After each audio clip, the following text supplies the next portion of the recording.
Bien, hermanos, estamos casi listos para la cumbre ya.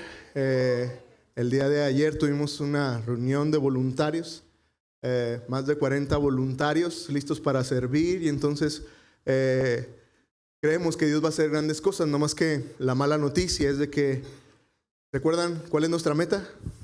300. Vamos muy abajo. Llevamos un poco más del 10%. No soy bueno para los porcentajes, pero van como 40 inscripciones apenas. Y entonces eso quiere decir que nos falta un 89% tal vez. Nos falta bastante, ¿no es cierto? Y quiero animar tu corazón, primero que nos ayudes a orar, que podamos pensar en invitar personas, en traer personas, porque ayer hablábamos de esto, ¿sabes? No es un evento, la cumbre no es un evento que hacemos como iglesia. Si quieres verlo así como un simple evento, pues bueno, la cantidad de personas no tiene mucho que ver y ahí podríamos aplicar. Con 2 o 3 que vengan está muy bien. Pero la verdad es de que, sabes, la cumbre es una muy buena oportunidad para que Dios pueda tocar el corazón de las personas. Y entonces quiero invitarte a que junto conmigo lo veas así. Tenemos una meta de 300, pero son 300 oportunidades de que Dios pueda tocar el corazón de 300 personas distintas que podrían estar en la cumbre. De diferentes formas, algunos se van a animar en su ministerio, algunos van a tomar el reto de comenzar a hacer algo para el Señor, otros por primera vez tendrán una relación con Cristo a través de la cumbre. Entonces, piénsalo así. ¿Por qué 300? Bueno, es el espacio que tenemos, pero piénsalo así, 300 oportunidades de que Dios pueda hablar a nuestro corazón. Y por eso se vuelve muy importante que tú y yo oremos por esto, nos animemos. Si no te has inscrito, déjanos saber que vas a venir, invita a alguien más, porque cada silla vacía será una oportunidad perdida de que alguien pueda escuchar la voz de Dios a través de la cumbre. Y entonces el formato de la cumbre está hecho para que puedas invitar a tu compañero de clases, a tu compañero de oficina, a tu compañero de ahí, tu vecino, ahí. El formato está especial para eso. Entonces, ¿qué les parece si oramos? Que Dios anime nuestros corazones y que en los próximos días podamos aumentar nuestras inscripciones. ¿Me acompañarían a orar? Dios, esta mañana, Señor, oramos por la cumbre. Dios, rogamos tu bendición, Señor, sobre este proyecto que por los últimos 9 años, Señor, tú nos has permitido realizar. Y, Señor, tenemos un número en mente. Tenemos este número de 300 personas, Señor, reunidas estos 2 días en este lugar. Pero, Señor, más que vender boletos o tener un número de personas aquí, Señor, lo vemos como esa oportunidad que tú puedas tener, Señor, para tocar nuestros corazones. Que, Señor, podamos verlo, Señor, como esa oportunidad en que tú puedas inspirarnos para servirte mejor, para ser mejores hijos tuyos. Que puedas, Señor, tocar los corazones de aquellos que aún no te han conocido y que comiencen una relación contigo, Señor. Que la cumbre, Señor, como otros años, pueda ser ese camino, Señor, ese medio por el cual tú alcances a otros. Para que tú animes los corazones de los que están desanimados, para aquellos que están alejados, que puedan volver a una relación contigo. Señor, otra vez, que lo veamos así, Señor, como 300 oportunidades, Dios, en que tú puedas transformar la vida de las personas, Señor, que están aquí. Anima nuestro corazón como iglesia, Señor, como esta iglesia anfitriona que somos de la cumbre. Anima nuestro corazón que podamos apoyar, Señor, que podamos invitar a otros, que podamos saber, Señor, que tenemos un muy buen recurso, Señor, como iglesia, una muy buena oportunidad para que otros, Padre, puedan escuchar acerca de lo que tú eres. Gracias, Dios, otra vez por lo que tú harás este año. Gracias, Señor, por el privilegio que nos das de desarrollar la cumbre como iglesia. Nos sentimos honrados por ese privilegio y ahora, Señor, ayúdanos a ser fieles en medio de este privilegio que tú nos has dado de realizar este evento, Señor, en nuestra ciudad. Te amamos, Dios, y te damos muchas gracias en Cristo Jesús. Amén. Sigan orando, hermanos, por favor, por la cumbre. ¿Y qué les parece si entramos en materia? Continuamos con esta serie, El Poder para Cambiar. Y esta mañana quisiera abrir con una pregunta. Quisiera que consideraras ahí en tu mente, ahí en tu lugar, que pudieras responderte a esta pregunta, que pudieras pensar en si cada uno de nosotros tenemos algo específico, si hay algo específico en tu vida que tienes la esperanza de cambiar.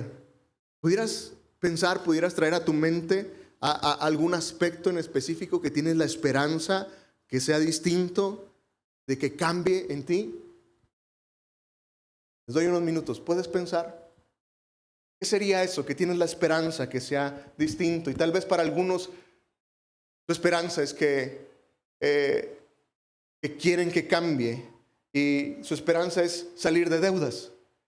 Y tienen la esperanza de ser mejores administradores, de poder usar mejor su dinero. Tal vez para ti aplica el hecho de pensar que estás esperando que tu matrimonio sea mejor. Estás esperando que tener una buena relación con tu esposo, con tu esposa, crecer en esa relación. Tal vez lo que esperas es tener una mejor forma física y estás esperando que eso suceda y entonces volverte más fit, y esa es tu esperanza. ¿Qué será para ti eso que estás pensando, eso que hay en tu corazón que esperas que cambie? ¿Puedes pensar en algo? ¿Lo tienen ahí? Sabes, déjame decirte algo, la esperanza es muy buena. La esperanza es genial, pero el punto es de que muchas veces funcionamos así. Pensamos que por tener la esperanza de que algo cambie, simplemente va a cambiar. Pero la cosa es de que, sabes, la esperanza por sí sola nunca ha cambiado a nadie. Y no me malentiendas, la esperanza es genial y espero que tú tengas esperanza, porque es muy triste ir por la vida sin esperanza. No, sería muy triste vivir así sin esperanza, ¿no es cierto? La esperanza es buena. Pero la otra realidad es de que la esperanza jamás, nunca ha cambiado la vida de nadie. Los hábitos cambian a las personas. Los hábitos son los que pueden cambiar nuestra vida. Y entonces, ¿sabes? Esto se vuelve interesante porque muchos de nosotros esperamos que las cosas cambien. Esperamos un año mejor. Esperamos que las cosas sucedan. Pero otra vez, ¿sabes? La esperanza nunca ha cambiado a nadie, ni ha cambiado nada. Son los hábitos lo que transforma y cambia nuestra vida. Si es tu primera vez en la iglesia, déjame decirte que nos encanta que estés aquí. Y déjame ponerte en contexto. Estos últimos domingos hemos estado hablando acerca de un libro que escribió un pastor, el pastor Craig Rochelle, que se llama así, El Poder para Cambiar. Y si estás aquí por primera vez, déjame decirte que nos encanta que estés aquí y espero que sea un tema en que pueda servirte. Y estaremos hablando precisamente de eso. Estamos hablando de cómo la Biblia habla de cómo podemos cambiar hábitos en medio de nuestra vida. Y el punto de esta mañana es eso, ¿sabes? Son los hábitos lo que nos cambia. En este libro del pastor Craig Rochelle, El Poder para Cambiar, él menciona un estudio. Y este estudio se vuelve muy interesante para mí porque dice que más del 40% de las acciones que tú y yo realizamos día con día tiene que ver con nuestros hábitos, no con decisiones conscientes que tomamos. Más del 40%, casi la mitad de las cosas que tú y yo hacemos todos los días tienen que ver con nuestros hábitos y no con decisiones que estamos tomando. Recuerda, un hábito es ese piloto automático que tú y yo tenemos. Cuando desarrollas un hábito de algo, es ese piloto automático, lo haces en automático, no te concentras tanto en hacer algo. Y entonces, este es el punto. En nuestro día a día, más del 40% de las cosas que tú y yo hacemos tienen que ver con hábitos. Piénsalo. Cuando te levantas en la mañana y vas y te preparas el café, si eres el que prepara el café y hace un hábito en ti, no estás pensando cuántos gramos de café le voy a poner.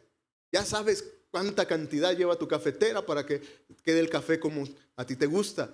Cuando sales a trabajar y tomas tu carro, manejas en automático. Si tienes un carro estándar, no vas pensando en qué velocidad tienes que meter, ¿no es cierto?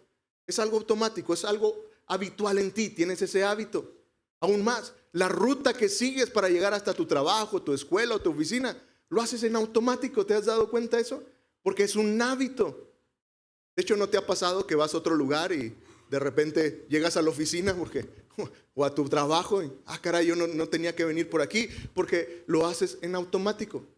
Y entonces este es el punto, ¿sabes?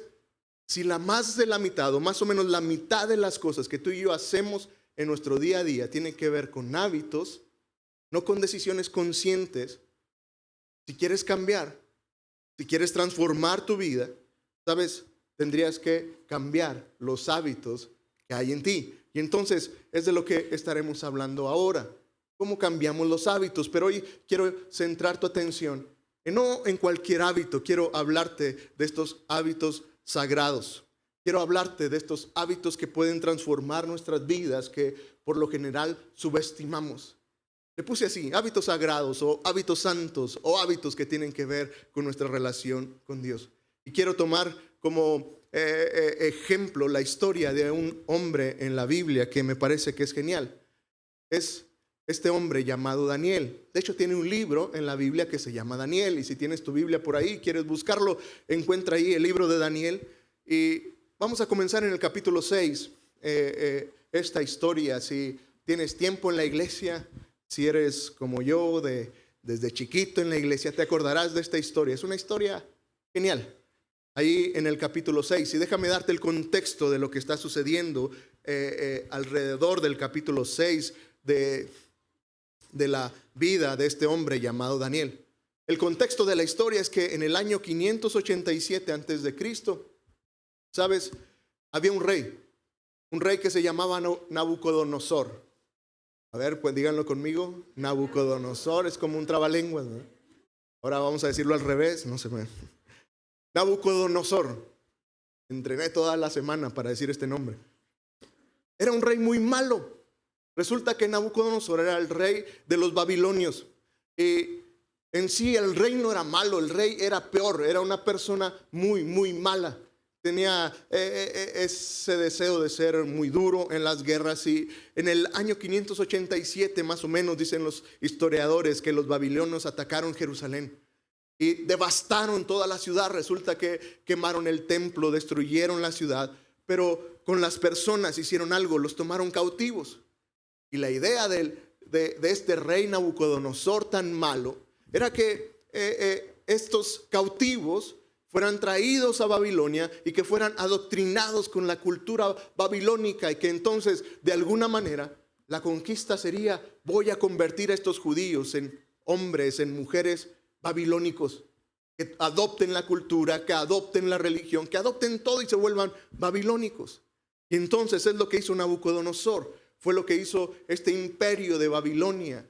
Pero entre esos grupos de cautivos, el rey Nabucodonosor ordenó que separaran a las personas más brillantes, a los más jóvenes, a los que eran más brillantes del pueblo de Israel, para darles un trato especial y entonces desarrollar sus habilidades, y que en un futuro estos jóvenes judíos con grandes habilidades funcionaran como líderes estratégicos para el reino de Babilonia. Y entonces, ¿sabes? En este grupo de gente especial estaba este chico llamado Daniel. Él fue cautivo, él fue atrapado y lo pusieron en este grupo porque era alguien que podía desarrollar algo muy bueno. Y entonces, ¿sabes? Si lo piensas, es bien trágico. Daniel no tenía ninguna oportunidad. Daniel no tenía ninguna opción en su vida más que hacer lo que este reino de Babilonia había decidido hacer con él. Y lo toman y entonces lo traen para adoctrinarlo en todo esto asunto de volverlo un chico babilónico. Y en la historia sucede algo interesante. La historia es fascinante. Si quieres leerla en tu casa, sé que te va a encantar. Pero déjame llevarte al punto que quiero llegar. Resulta que un día Nabucodonosor tiene un sueño realmente extraño. Y ninguno de sus intérpretes espirituales, ninguno de los súbditos que tenía ahí para que interpretaran los sueños, pudieron hacerlo. Y entonces Nabucodonosor contaba su sueño extraño. Y entonces sus consejeros espirituales, nadie sabía de qué se trataba, y decían: no, rey, pues la verdad ¿Quién sabe qué cenaste? Porque no sabemos qué significa. Providencialmente, resulta que Daniel se da cuenta. Y entonces, ¿sabes lo que sucede? Es de que Daniel va y habla con el rey. Dios le da una sabiduría extraordinaria a Daniel. Y entonces Daniel va y le dice, ¿sabes qué, rey? Tu sueño significa esto. Y el rey quedó bien impresionado. Y esto quiero que notes esto, es algo grandioso. Daniel está frente al hombre más poderoso del mundo conocido en ese momento, Nabucodonosor. Está ahí. Y entonces le revela qué significa su sueño, le dice qué es. Y el rey, el hombre más poderoso del universo conocido en ese momento, se sorprende. Y entonces le dice el rey, ¿sabes qué, Daniel? Tu Dios es el Dios verdadero. Y si lees la historia, resulta que Nabucodonosor se postra delante de este Dios de Daniel y presenta una ofrenda. Y entonces le dice, Daniel, ciertamente tu Dios es el único Dios verdadero. Es algo increíble, ¿no te parece?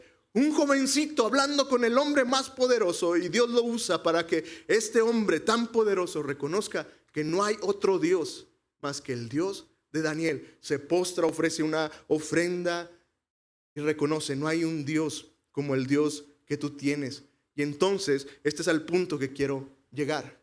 Mi pregunta sería, ¿cómo hizo Dios? ¿Cómo preparó Dios a Daniel para este momento? Porque déjame decirte que esto no es casualidad. No es casualidad que un joven cautivo se presente ante el hombre más poderoso y resulta que el hombre más poderoso se postre delante del Dios que cree Daniel. Mi pregunta sería, ¿cómo le hizo? ¿Qué es lo que Dios hizo en medio de la vida de Daniel? ¿Y qué es lo que Daniel hizo para que eso fuera posible? Y entonces, ¿sabes? Solamente me queda pensar que, ¿sabes? Dios hace grandes cosas a través de pequeños hábitos en nuestra vida. Dios hace grandes cosas a través de estos hábitos santos, estos hábitos sagrados en medio de nuestra vida. Y si ves la vida de Daniel, es un ejemplo perfecto de una persona, de un joven, de un hombre que practicaba hábitos sagrados en su vida. ¿Sabes? Daniel halló esta gracia con Nabucodonosor. Y me sorprende la historia porque otra vez es un hombre bien malo. Nabucodonosor es bien malo y entonces como que le agarra cariño a Daniel. Y hasta lo comienza a cuidar y lo comienza a frecuentar, al grado que los otros súbditos de Nabucodonosor, los otros hombres que trabajaban con Nabucodonosor, babilónicos por cierto, se ponen celosos. Dicen, oye, este chavito judío, mira, se está volviendo el favorito del rey. Tenemos que hacer algo para desacreditarlo. Necesitamos hacer algo para que el rey deje de tener ese afecto por Daniel. Y entonces vamos a hacer algo para ir con el rey y entonces que pierda todo el interés en Daniel. Y entonces comenzaron a buscar algún defecto en su carácter. Comenzaron a buscar, como luego decimos, a ver si tiene cola que le pisen. Daniel tiene que tener algo para ir y decirle al rey que no es la persona que él piensa, que no es la persona que él cree. Pero resulta en el versículo 5 del capítulo 6 que no encuentra nada. Dice la Biblia, finalmente estos hombres que querían desacreditar a Daniel, finalmente dijeron, nunca vamos a hallar la ocasión de acusar a este Daniel. Nota el despectivo, a este Daniel, a menos que le busquemos algo que tenga que ver con la ley de su Dios. Eran listos. Dijeron, mira, pues no tiene cola que le pisemos. No hay un defecto en su carácter.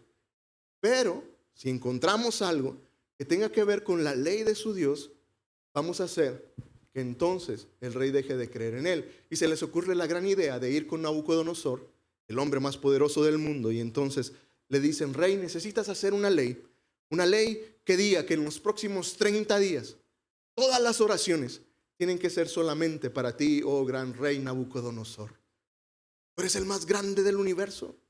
No hay alguien más poderoso que tú, rey. Y entonces haz una ley en que por 30 días hagamos una campaña de oración, pero para ti, rey Nabucodonosor.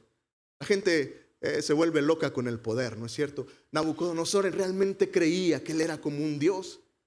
Y entonces dijo, oye, qué buena idea. Me parece que se oye bien. Hagamos la ley por 30 días. Todas las oraciones solo serán para mí, el gran rey Nabucodonosor. Y el que ore a cualquier otro dios será castigado. Y el castigo es que va a ser echado en un foso de leones. Y entonces hacen el edicto y hacen la ley.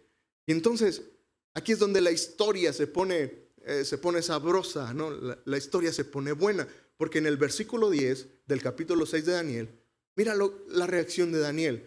Dice, cuando Daniel supo que el edicto había sido firmado, nota lo que hace. Entró en su casa, abrió las ventanas de su alcoba que daban hacia Jerusalén y 3 veces al día se arrodillaba, lloraba a su Dios dándole gracias. Y nota las últimas palabras, cómo acostumbraba a hacerlo.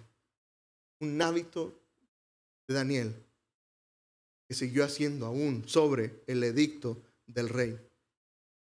¿Y qué es lo que crees que sigue de la historia? Estos hombres van con el rey, van de chismosos y entonces la trampa funciona. Daniel siguió con su hábito de orar.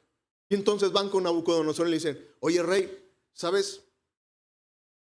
Daniel, tu consentido, ahí le anda orando a un Dios llamado Jehová. Y no acató tu ley. Y lo que más me sorprende de la historia es que Nabucodonosor se siente mal. Y entonces trata de escudar a Daniel. Otra vez, es el hombre más poderoso del mundo y entonces tiene tanto cariño por Daniel. Y si lees la historia en el capítulo 6 te darás cuenta que Nabucodonosor se hizo loco todo el día. Después de que le dijeron, se hizo loco todo el día hasta en la noche. Que van y lo presionan y le dicen, oye rey, oye, no puedes abrogar la ley. La firmaste. ¿Cómo vas a salir con que a tu amigo Daniel sí le vas a permitir eso? El rey Nabucodonosor se siente tan mal que tiene que ejercer el castigo y entonces echan a Daniel en el foso de los leones. Y otra vez me sorprende la gracia que Dios le dio a Daniel con este hombre, porque si lo lees, dice que esa noche Nabucodonosor, el hombre más poderoso del mundo, no comió, no durmió esa noche. Y de hecho hace una declaración grandiosa cuando dicen, está bien, no puedo abrogar la ley. Entonces, que echen a Daniel en el foso de los leones y dice, tal vez su Dios, ese Dios tan grande, lo va a salvar. Pero en el versículo 20, Nabucodonosor se acerca al foso de los leones. Creo que no podía esperar a que amaneciera para ir. Nota lo que dice, cuando estuvo cerca Nabucodonosor del foso, con voz triste, nota esas palabras, con voz triste, pero fuerte, llamó a Daniel y le dijo, Daniel, siervo del Dios viviente en quien tú sirves sin cesar, dime, ¿pudo tu Dios librarte de los leones? Versículo 21 es grandioso. Daniel le responde, que viva su majestad para siempre. Y entonces parece que a Nabucodonosor se le cae un peso de encima. Escucha a Daniel que está bien. Y vuelvo a esa pregunta, ¿sabes qué fue lo que sostuvo a Daniel en medio de una situación como esta? ¿Qué es lo que hizo que Daniel pudiera entrar en ese foso de los leones y estar en ese lugar confiadamente? Otra vez, yo sé que me vas a decir, bueno, acabas de decir que no tenía opción, que estaba obligado a hacerlo, pero otra vez, ¿qué sostuvo la fe de este hombre? Me parece que, ¿sabes? La Biblia no nos habla de eso, pero me parece que estos hábitos sagrados que Daniel tenía, de orar 3 veces al día, fue lo que hizo que sostuviera su vida. Me parece que, ¿sabes? Puedo suponer, en medio de su relación con Dios, de orar 3 veces al día, edificó la fe de este hombre de Dios. En medio de su intimidad espiritual con Dios, Daniel estaba tan seguro de que Dios haría algo. ¿Sabes? Crecí en la iglesia y esta es una historia de escuela dominical con los niños y es una historia grandiosa. Las fotos que me ponían a mí, los dibujitos que me ponían, los leones estaban bien tranquilos. Y siempre me lo imaginé así. Dije, pues yo creo que Dios ahí como que los medio drogó a los leones. Estaban medio drogadillos y no hacía nada. Pero me gustaría pensar que Tal vez los leones no estaban dopados. Tal vez los leones estaban ahí, uno que otro rugiendo, al menos pelándole los dientes a Daniel. Vuelvo a la pregunta, ¿qué sostendría a un joven como Daniel ahí? Me parece que su relación con Dios, en medio de un hábito santo de orar 3 veces al día, lo mantuvo en eso. Que sabes, me parece un hábito sagrado, un hábito santo, fue lo que marcó la trayectoria de la vida espiritual de Daniel. Me parece que no fue la sabiduría que este joven tenía. Me parece que no fue la disciplina que Daniel tenía. Me parece que no tenía que ver con esos buenos hábitos de ser puntual, de ser responsable, de ser respetuoso. Me parece que tenía que ver con estos hábitos sagrados que él tenía. Y este es mi punto, mi querido hermano, mi querido amigo. Nunca subestimes estos hábitos sagrados de orar y de buscar a Dios y crecer en tu relación espiritual. Nunca los subestimes, porque no sabes lo que Dios puede hacer poderosamente en medio de tu vida. No puedes imaginarte cómo Dios puede usar esos hábitos en ti y en mí para hacer grandes cosas. Y esos pequeños hábitos espirituales, nunca los subestimes, porque sabes, Dios puede hacer grandes cosas en medio de tu matrimonio. Dios puede hacer grandes cosas en medio de tus amistades, en medio de tu salud, en medio de estos hábitos santos que agradan y que honran al Dios de los cielos. No puedes imaginarte el impacto ministerial que puede tener en tu vida, cómo Dios te puede usar y cómo Dios podrá usar tu vida para impactar y transformar a un mundo entero, una comunidad entera. Nunca subestimemos los hábitos sagrados, que para vergüenza mía, ¿sabes? Tendría que decirte que la mayoría de las veces los subestimo. Pensaría que desarrollemos en mi vida. Te he dicho que quiero desarrollar en mi vida, ser disciplinado. Y sí, puedo ser muy disciplinado, pero otra vez, ¿sabes? Dios hablaba a mi vida en medio de esto. Lo más grande que tú y yo pudiéramos pensar sería desarrollar estos hábitos sagrados, estos hábitos espirituales en medio de nuestras vidas. Y de esto se trata toda esta temporada y todo este tiempo de tomarnos estos espacios para meditar en esto. De esto se trata. Si recuerdas, la primera semana arrancamos hablando acerca de cómo es un cambio en la vida de una persona, un cambio real y duradero. No tiene que ver con cambios superficiales de conducta. Hablábamos que un cambio real y duradero tiene que ver con una transformación espiritual, ¿recuerdan? O si no estuviste aquí en estas semanas, hablamos acerca de eso, ¿sabes? Un cambio real y duradero tiene que ver con una transformación espiritual. Y para que fuera espiritual tenía que tener un aspecto, un porqué espiritual. Y entonces hablamos de eso la primera semana. No se trata simplemente de tener un hábito para cuidar nuestro cuerpo. Tendría que encontrar un porqué espiritual y tendríamos que entender que, bueno, se trata de entender que este cuerpo Dios me lo dio.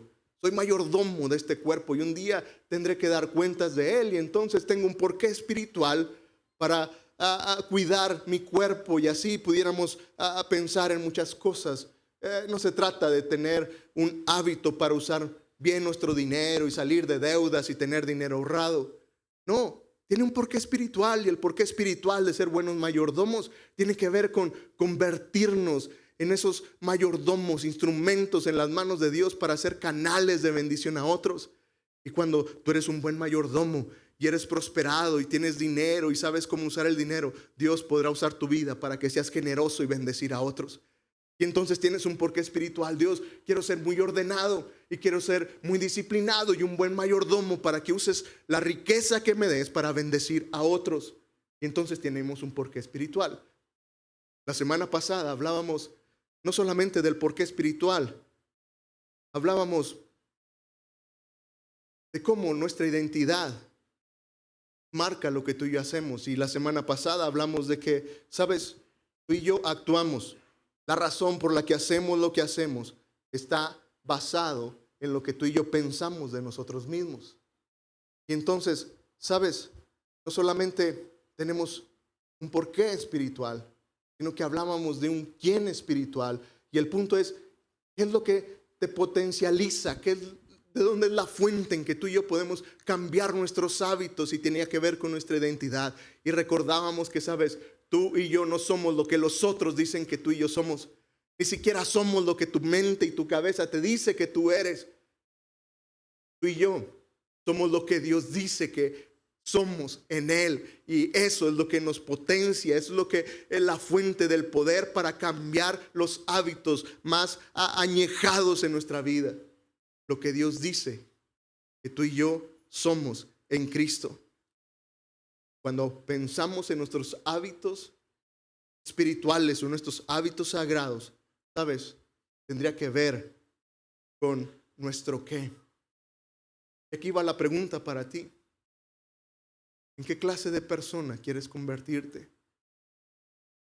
¿Qué sería eso que tú tendrías que cambiar para volverte esa persona? ¿Qué hábito santo necesitarías comenzar en función de la persona que quieras convertirte? Y entonces, este es mi punto. Tal vez estés pensando, quiero convertirme en el papá o en la mamá más amorosa y comprometida con mis hijos. Quiero ser un trabajador, una persona piadosa, que las personas puedan ver a Cristo a través de mí. Tal vez quieres convertirte en esa persona, un buen mayordomo para que Dios use tus recursos para bendecir a otros. No sé en qué quieras convertirte, pero la pregunta es, ¿qué hábito necesitarías construir, edificar en tu vida para llegar a cumplir eso que estás pensando? Tal vez tu deseo sea tener más intimidad con Dios. Y ese es tu anhelo, es decir, quisiera conocer más a Dios. Entonces tu hábito que tendrías que construir tendría que ser, comienza a leer la Biblia. Porque no tenemos otra fuente para conocer a Dios. Tenemos su palabra y es a través de la Biblia que lo conocemos. Y entonces, ¿sabes? Si quieres tener más intimidad con Dios, quieres conocer más a Dios, tal vez tu hábito que tienes que desarrollar tendría que ser con leer la Biblia. Y tendrías que aprender a hacer eso, y tal vez tendrías que desarrollar ese hábito que en vez de levantarte en la mañana y lo primero que haces es ver la pantalla de tu celular y revisar Facebook y Instagram, después de levantarte, tal vez desarrollar el hábito de leer tu Biblia. Tal vez quieras decir, quiero ser ese padre que deje un legado espiritual en mis hijos. Bueno, ¿cuál sería el hábito que tendrías que desarrollar? Tal vez tendrías que comenzar por desarrollar el hábito de orar con tus hijos antes de irse a dormir. Tomarte ese tiempo para orar con ellos. Y desarrollar este legado espiritual. Tal vez digas, quisiera estar más cercano con mi hijo adolescente, y quisiera que mi hijo pudiera conocerme como ese papá, como esa mamá. Y tal vez el hábito que tendrías que hacer es que leyeran la Biblia juntos y que encontraran un plan de lectura para leerlos juntos. Vuelvo a la pregunta, ¿qué es lo que tendrías que hacer? Si tal vez dices, quisiera estar más cerca de Dios, quisiera que Dios me hablara más, tal vez un buen hábito a desarrollar sería asistir a la iglesia todas las semanas. Me encanta pensar en esto porque, ¿sabes? Es uno de los hábitos bíblicos bien marcados en la Biblia. Hebreos capítulo 10, el versículo 25, recordarás este versículo. Literalmente dice, no dejen de congregarse como algunos tienen por costumbre. ¿Quieres un hábito bíblico? Ahí está. No dejen de congregarse como algunos tienen por costumbre. Y es bien triste, pero sabes, muchos de nosotros tenemos que tener ese hábito de venir a la iglesia, porque para algunos es opcional. Y entonces, si hay Super Bowl, si hay una buena visita en la casa, si hay una buena fiesta la noche anterior, me puedo dar el permiso de no ir a la iglesia. Pero si es tu hábito, y tal vez necesitas construir eso, para que Dios te hable más, para conocer más a Dios. Y otra vez, si eres muy bíblico, tendrás un sustento bíblico. No dejen de congregarse como algunos tienen por costumbre. Dice, antes bien, anímense, exhórtense los unos a los otros para el amor y las buenas obras. Sabes, el estar juntos aquí tendría que producir eso. Dice, y aún más cuando ven que aquel día se acerca. Sabes, otra vez, ¿qué hábito tendrías que construir para convertirte en esa persona que Dios quiere que tú seas? De una manera muy técnica, déjame hablarte de algo que está siendo de mucha bendición para mi vida en este tiempo de pensar en cambiar hábitos para mi vida, porque la pregunta es, ¿y cómo cambiamos los hábitos? ¿Cómo hago nuevos hábitos? Y seguramente has leído algo al respecto, y en este libro el pastor Groeschel hace cita de algunos científicos, de gente que se ha dedicado a esto, y no descubren el hilo negro, pero se vuelve muy práctico. ¿Cómo construimos un nuevo hábito? Lo primero que los eruditos en el tema te van a decir es, haz lo obvio. Haz lo obvio. ¿Quieres tener un hábito nuevo en tu vida? Muy simple, haz lo obvio. Este es el punto. Si quieres desarrollar en tu vida el hábito de leer tu Biblia todos los días, ¿sabes? No dejes tu Biblia en el carro, en la cajuela de tu carro, olvidada en el carro de alguien más. No la dejes ahí. Porque si quieres leer la Biblia todos los días, tienes que hacer obvio. ¿Cómo sería hacerlo obvio? Bueno, ponla a un lado de tu cama. Cuando te levantes, que sea lo primero que veas, no tu celular. Hazlo obvio. Si quieres tener una mejor relación con Dios, si quieres orar, pues otra vez, hazlo obvio. Tal vez pon un recado en el refrigerador que diga tiempo para orar. O si tal vez quieres leer más la Biblia y no usas una Biblia física, porque ya tenemos todo electrónico y es genial, tal vez tengas que poner un recordatorio en tu celular, 10 minutos después de levantarte, un recordatorio, tiempo para leer la Biblia. Hazlo obvio, ponlo ahí, algo que te dé una señal para hacerlo. Porque otra vez, si quieres leer tu Biblia, pero tu Biblia está en el carro, en la cajuela del carro, y toda la semana no la ves, ¿sabes cuándo vas a empezar el hábito? Nunca. Pero si lo haces obvio, entonces funciona. Y me parece tan práctico otra vez, el hábito que quieras construir, hazlo obvio. La segunda cosa que dicen es, hazlo fácil. Me pareció bien interesante pensar en lo que ellos llaman la regla de los 2 minutos. ¿Quieres comenzar un hábito en tu vida? Entonces, haz algo que sea fácil y que no te tome más de 2 minutos. Y eso me encantó porque, ¿sabes?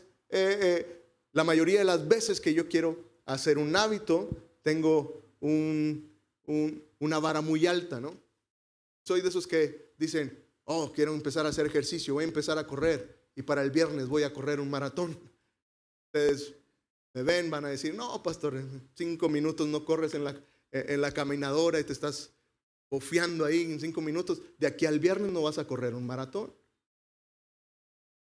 Y es cierto, pero a veces algunos somos así, ¿no? Bien animados y, voy a pagar mi casa este año. Esa es mi meta. No podría hacerlo, tengo una hipoteca por 20 años. No la voy a pagar en un año. Entonces ponte metas, ponte hábitos, construye hábitos que sean fáciles.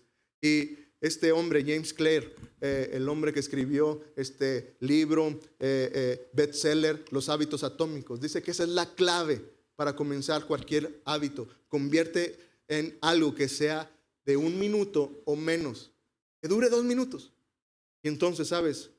Digamos que quieres construir el hábito de orar con tu esposo o con tu esposa. No pienses en hacer el gran devocional con tu esposo o tu esposa. No pienses en 45 minutos de devocional para leer la Biblia. Vamos a leer 5 capítulos y vamos a escuchar una predicación en YouTube. Luego vamos a orar los unos por los otros. Lo vas a hacer una vez y jamás lo volverás a hacer si lo logras. Pero ¿qué tal si lo haces en menos de 2 minutos? Y tal vez lo único que tengas que hacer sería tomar a tu cónyuge de las manos y agradecer por lo que tiene. Y en menos de 2 minutos simplemente tomarte el tiempo para decir: Dios, gracias porque tenemos salud, gracias porque nuestros hijos están bien, gracias por el trabajo que tenemos. Dures menos de 2 minutos y al cabo de un tiempo te darás cuenta. Estás orando con tu esposo o con tu esposa como un hábito. Tal vez quieres empezar a leer la Biblia. Otra vez, no intentes leer la Biblia completa en una semana. ¿Qué tardarías leyendo 2 minutos? ¿10 versículos? ¿5 versículos? No sé. Depende de qué tan rápido leas. Pero la meta sería: quiero tener el hábito de leer la Biblia. Quiero tener este hábito sagrado de buscar al Señor a través de su palabra. 2 minutos. Hazlo fácil. Y luego dieron otro tip que me encantó. ¿Sabes? Dice: liga ese nuevo hábito con un hábito que ya tengas. No sé, me quiero imaginar que muchos de aquí tenemos el hábito de tomar café en la mañana. ¿Tienen ese hábito? Yo lo tengo. Me encanta tomar café por las mañanas. Entonces dice: si ya tienes ese hábito, ya está formado, siempre es levantarme y preparar mi café. Entonces dice: liga a ese hábito que ya tienes el nuevo hábito. Entonces, ¿qué sería? Después de tomar mi café, voy a tomar 2 minutos para orar. ¿Cuál es tu hábito que ya tienes formado? O tienes ese hábito de, no sé, de caminar, por ejemplo, y tienes ese hábito de salir a caminar. Entonces es: después de caminar, voy a leer 2 minutos mi Biblia. Y lo haces fácil, porque lo ligas a otro hábito.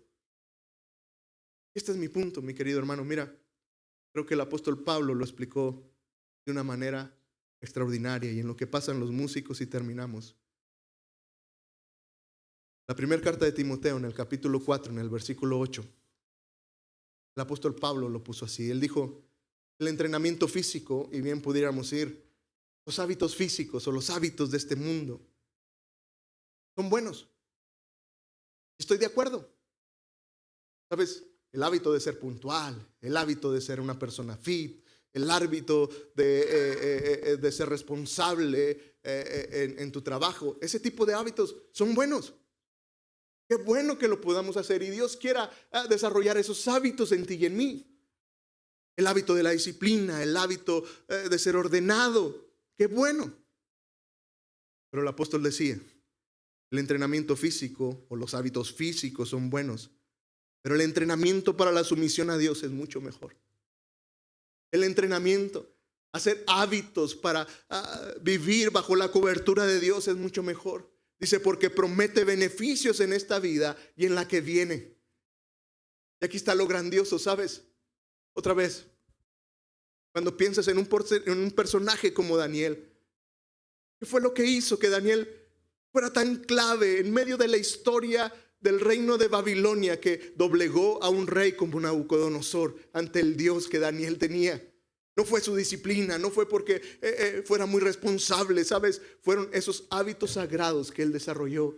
Mi querido hermano, mi querido amigo, no subestimes los hábitos sagrados, los hábitos santos de orar y buscar a Dios, de orar con tus hijos, de orar con tu esposa, de leer la Biblia, de conocer a Dios, de pasar tiempo con Él. No lo subestimes, porque no tienes idea de lo que Dios pudiera hacer a través de esos pequeños hábitos.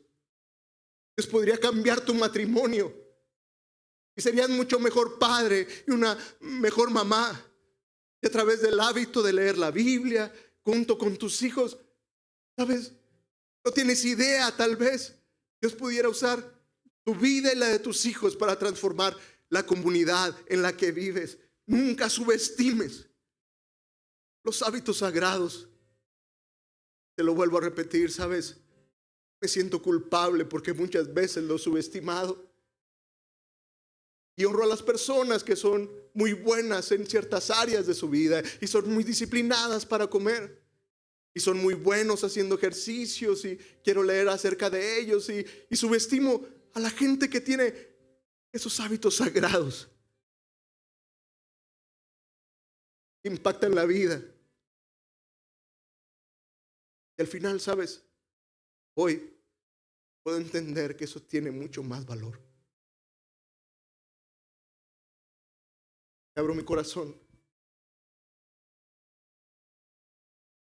Mi papá, un hombre muy sencillo. Alguna vez le reclamé que no fuera tan ambicioso. Y a veces pensé que se conformaba con ciertas cosas. Él era feliz en el trabajo que tenía en esa tortillería y él era feliz haciendo eso. Y algunas veces yo le reclamé diciendo, podríamos tener más, podrías hacer más dinero, podrías tener una casa más grande y podríamos tener mejores carros. No me di cuenta que el día que él murió, era un hombre que desarrolló hábitos sagrados. No hubo una mañana, no lo escuchara orar en la sala de nuestra casa de rodillas. No había un día en que él no confiara que Dios sería suficiente para él. El día de su funeral, ¿sabes? Muchísima gente vino conmigo y con mis hermanos. Nos hablaron de la bendición que la vida de mi padre había sido para ellos. ¿Sabes? No subestimes los hábitos sagrados. No subestimes esos hábitos que Dios quiere que tú y yo hagamos. ¿Sabes? Esa será la base para los cambios reales en medio de nuestras vidas. Cambiarás en realidad cuando tú y yo hagamos cambios sagrados en medio de nuestras vidas. Dios